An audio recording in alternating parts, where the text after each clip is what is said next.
She was cast aside after her white triplets were born, 10 years later. The truth emerges. Hello everyone. Don't forget to subscribe to our channel to hear more meaningful stories. Emily and James were the embodiment of youthful love. Their bond shining brightly against the backdrop of their small rural town where dirt roads curled lazily between weathered houses and the air carried the sweet scent of blooming wildflowers. Their days were filled with laughter and simple joys, James surprising Emily with a delicate bouquet of freshly picked daisies tucked behind her ear or a hand-carved wooden charm made from the heart of an ancient oak.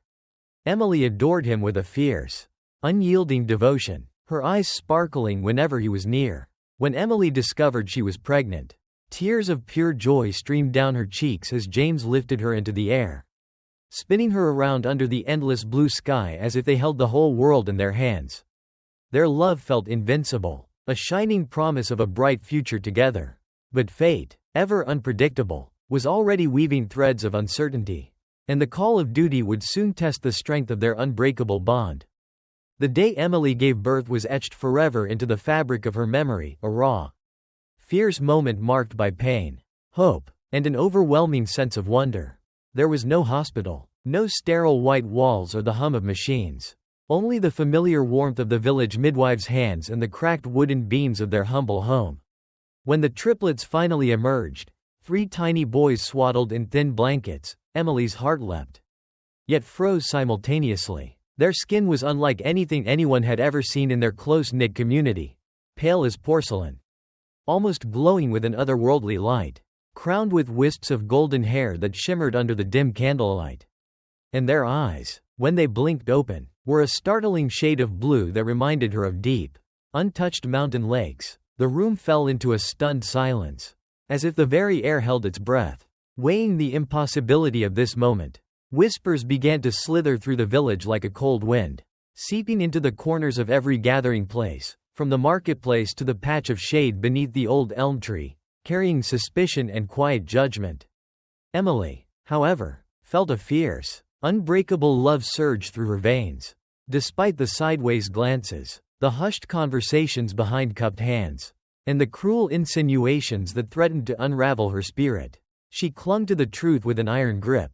These were James's sons. She had never once betrayed their love. As days bled into weeks, Emily became a fortress for her boys, working tirelessly, fetching water from the well before dawn, mending clothes with trembling fingers by lamplight, and scrubbing floors until her hands bled, all to shield them from a world that saw them as strangers, outsiders. At night, when the village had fallen into uneasy sleep, she whispered stories of their father's bravery and strength, painting pictures of a man who would one day return to hold them close and see beyond the color of their skin. Yet, beneath her hopeful whispers, a gnawing doubt settled quietly, a shadow that crept into her heart in the stillness of the night. After 4 long years of waiting, the day James returned to the village arrived like a storm that shattered the fragile calm Emily had clung to. His broad frame, once full of youthful vigor, now carried the weight of battle, the lines etched deeply into his face, a jagged scar tracing the curve of his cheekbone, and a uniform that hung loosely on his lean form, as he stepped off the worn dirt path and into the gathering crowd. His eyes searched hungrily for Emily, the woman who had held his world together. For a brief moment, the noisy chatter faded, and all seemed still as their gazes locked, Emily's trembling smile reaching out to bridge the years, arms outstretched to welcome him home. But then, the hard truth crashed down like ice water. James's eyes darted past Emily and froze on the 3 pale-faced boys clutching tightly to her skirts, their golden hair catching the afternoon sun like rays of light no one dared touch. Confusion twisted quickly into disbelief, then hardened into cold accusation. What is this?" he muttered, voice rough and incredulous. His eyes, once warm and familiar, now bore into the boys with suspicion sharp enough to cut. "My sons?" The words came out fractured, laden with doubt and a rising fury that made his hands tremble. The villagers fell silent, watching with bated breath as James stepped closer, glaring at the children as if they were strangers intruding on a life he no longer recognized. "How can these white children be mine?" His voice rose, cracking with pain and denial. Emily's heart shattered in that moment, her throat dry. words caught in a desperate plea. She reached for him, tears blurring her vision as she swore with every fiber of her being that she had been faithful. That these boys carried his blood as surely as the sun chased the day. But James recoiled, stepping back as if struck, his voice low and trembling with wounded pride. "You think I'm a fool? While I fought for my country. You." The words hung heavy between them, cutting deeper than any wound. The boys, too young to understand the storm raging around them, shrank behind Emily's protective arms, clutching her dress with silent fear. The crowd that had gathered now murmured uneasily, whispers curling into cruel insinuations, eyes filled with judgment. The village hero, once their shining light, had turned into a stranger, cold, unforgiving, and full of accusation. When the village elder, Mr. Carter, emerged from the shadows, his aged face bore the weight of a community torn. Without a word of comfort, he pronounced the sentence that would cast Emily and her sons into exile: "You must leave." And with those words, the world Emily had built crumbled into dust. As the sun dipped below the horizon, painting the sky with streaks of fire and sorrow, Emily gathered her trembling boys close, whispering promises she scarcely believed anymore, to protect them, to find a way forward. And so, beneath the heavy silence of a village turned cold, they stepped into the dark unknown, their small feet stirring the dust of a home that had rejected them. Leaving behind the laughter, the dreams, and the love that once was, Emily's footsteps echoed against the hard, unforgiving earth as she led her 3 sons, Ethan, Liam, and Noah, away from the only home they had ever known.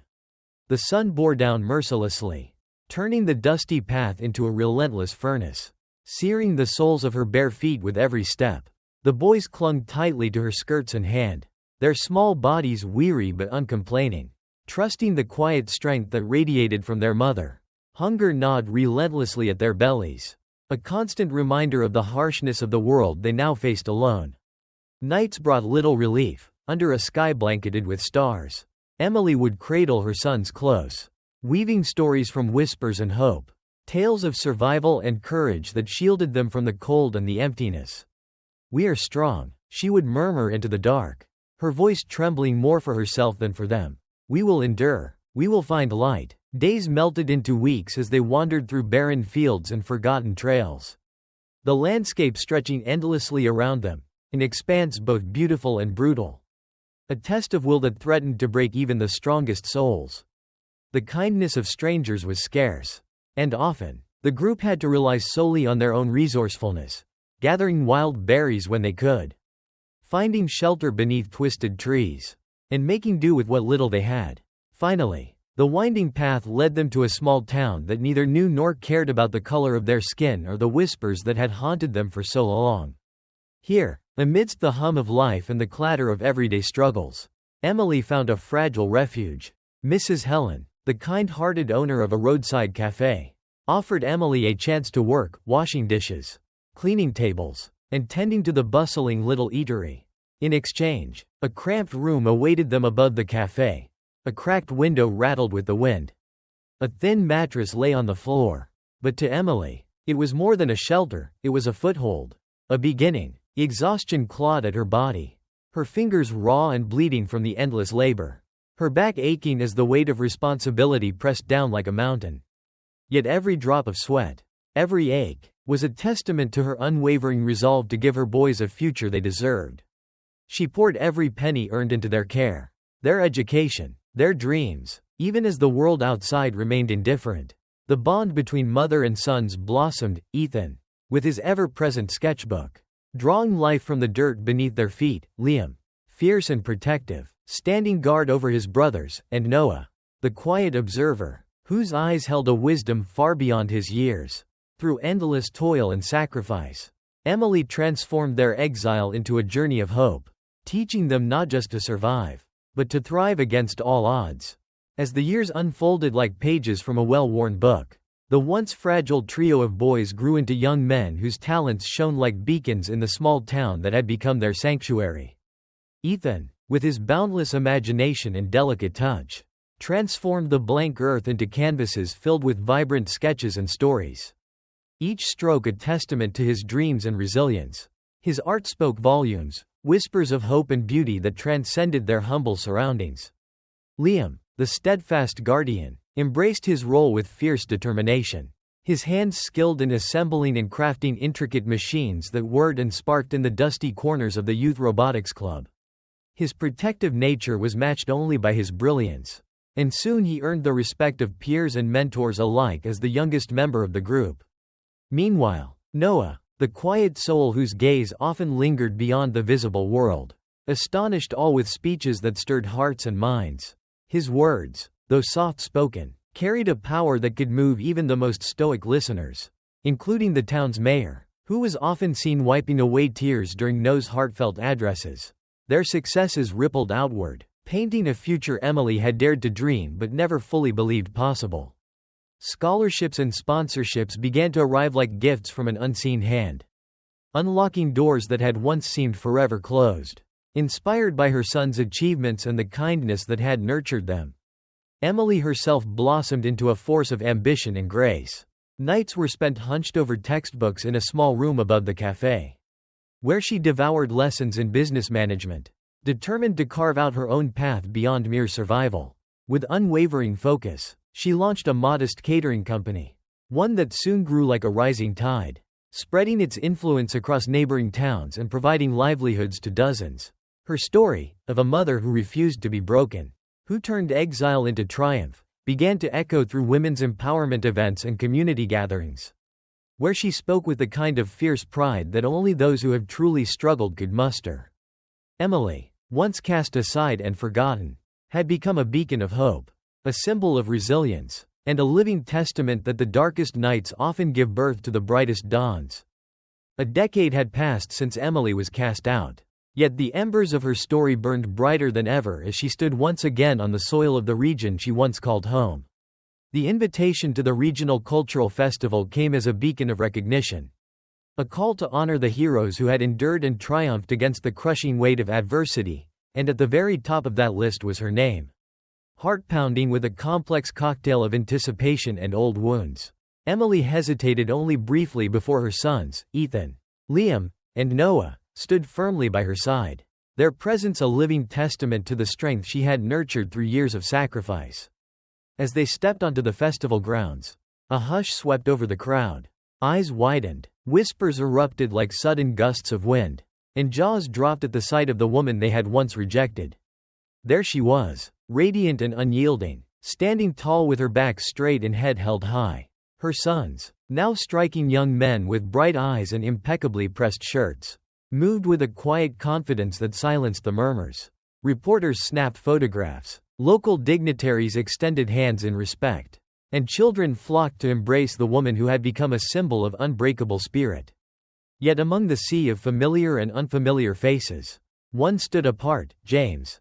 Older now, his face etched with lines deeper than time alone could carve, his shoulders slightly stooped beneath the weight of regret, his eyes wide with disbelief as he beheld the family he had abandoned. He stumbled forward, words caught in a throat thick with guilt. "Emily," he rasped, voice breaking under the strain of years lost and mistakes made. Calm dignity radiated from Emily as she faced him. Unflinching, "You didn't even ask," she said softly, the words cutting through the silence like a blade.